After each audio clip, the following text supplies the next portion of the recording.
be very close to sinking, so it's time to bring the rest of the crew up to safety. It's been a long and tiring day, and finally it turns out to be a disappointing one too. The reports are mixed, but the overall grading is yet another satisfactory. So now Newcastle has just one last chance to pull an improvement out of the hat, out in the North Sea, where a major RAF exercise throws in the heaviest air attacks yet.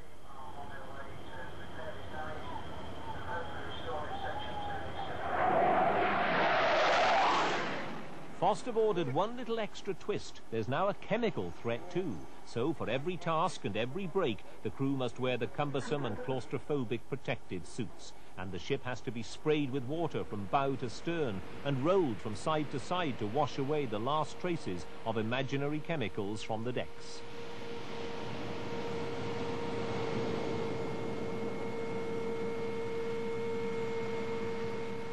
After this, the dreaded end-of-course verdict comes as something of a relief. Rob Davies is guardedly hopeful. He feels that he and his team have taken to heart all that Foster had been saying, and that the final assessment must surely reflect this. I hope that some of the large-scale exercises would have gone that much better. And on hindsight, also good hindsight, I think I would have spent a little more time looking at the detailed organization to look at the potential weak links and then keep an eye out for those as the organization progressed. If things are going badly, it is very tempting at times to wade in with size 10 boots, and often that is not the right approach. But the best approach is to just stand back and keep people off other people's backs. That is perhaps one of my problems which I've learned about. And the other one is that if things are also not going well, is you get in yourself and start organizing it, which means that everyone else just stands back and says, he's doing a marvelous job, why should I do anything myself? And those two things I have learned about myself. In fact, he's in for a shock. When the FOSS team meet to decide the ship's final grade, they don't sound completely happy. Right, would you like to sum up overall then, Peter, on that? Yes, sir. What do we feel about the overall assessment of bringing that lot together? I think we've said most of it. It's a ship that could have done better in a lot of areas. And I think the reason she didn't do better is down to a lack of dynamic leadership at the top. The ship needed kick-starting just a bit too often for my liking. Monday morning she was always slow off the mark, and she needed the staff to come on board and say, hey, you know, you're not quite getting, you're not ready here, you should be ready. And it was the same this morning. They're just not quick enough off the mark. Having said that, morale of the ship's high, they're very cheerful, just lack fighting aggression, I think. Numerically, sir, it comes out at a satisfactory, and only just a satisfactory. It's not as low as to be a just satisfactory, which is only just scraped above the satisfactory level, and that's the feel I get from the ship as well. Yes. I think you're absolutely right. I don't think the attention from the ship has been extracted. I think the point that I try and make when they arrive, you know, that it's their workup which we're assisting in, didn't quite get through to people. They expected the workup staff to take too many initiatives, look for opportunities for training and drive them on, rather than, if you like, driving themselves on and then using us to advising them how they should go and how they should tackle it. They haven't set themselves sufficiently high standards, I think. And in our criteria, you know, whether or not the ship is ready to join the operational fleet, I think one can say she is, to that extent, and particularly in the area in which she's supposed to be expert. Yes. I mean, had she been weak in the anti-air warfare, that would have been a very concerned about that. Very concerned about this. As you would expect, it's warts and all here, so so you'll just have to bear with the situation as we see you. But overall, I've assessed you as satisfactory. I think you could have done better. We wanted you to do better because people have liked coming to Newcastle. I think the morale is good. I think the ship's company are friendly. They try hard, and it's a nice ship to be with. There's a nice feeling in it. And that's obviously a great credit to you.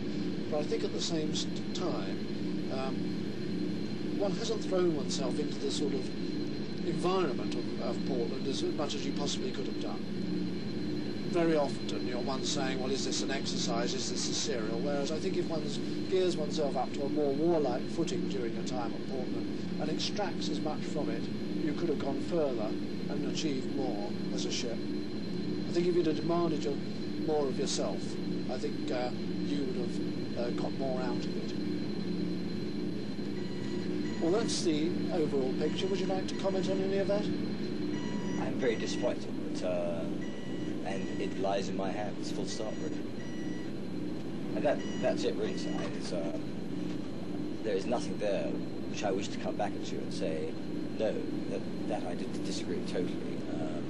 Whether I have a slight difference of flavour on it is immaterial. It is my ship. If that is how you see it in the photograph, then that disappoints me, and I feel that we have therefore wasted part of the time here, which is bad.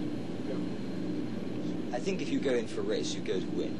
And people who go to Wimbledon and end up on the fourth court and walk out with no one taking photographs end up disappointed. And we came here wishing to do well, and perhaps we came here with a false sense of illusion. Obviously we did. So we end up walking out of Wimbledon with all the paparazzi looking the other way, and that saddens me. And that saddens me because I know that you're going to tell a ship's company who have done extremely well. And as always, as you well know, sir, it is not the sailors who let down the ship, it is the management who let down the ship. Therefore that is myself and my team. And it saddens me that you have to stand up there and say that to them, because they have dug out, and it is myself and the team who have let them down. Should we go and talk to them? I'm afraid you haven't quite gone as far as we would have hoped. I said you was to be ready to join the operational fleet, but you've now got to look forward to the next 6 months or a year and seize the opportunities to go forward and improve from here. For Rob Davis and his crew, it's a real blow. They've survived their Thursday war, but only just. They've done pretty well in their primary job, air defence, and in seamanship and navigation. But everyone feels they should have done better. One Falklands veteran said he found the stress of the Thursday war even higher than the real thing, even if it was less frightening. Another said, there are two sayings in life it's better not to believe. One of them, the check's in the post. The other, Fost is here to help you. Newcastle, ho!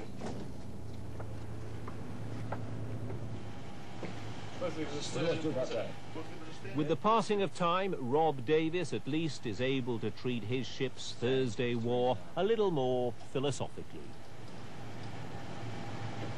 It's very easy for the ship's company to get into a feeling that there's no world outside this steel box and blueberries and green overcoats and forms saying you should have done this better or whatever. And I have to tell them that there is a big world out there, and that when they go, we are left on our own, and we're quite capable of getting on with the world without them. At the end of the day, it is the commander-in-chief who says, you take this ship and you operate it safely around the high seas.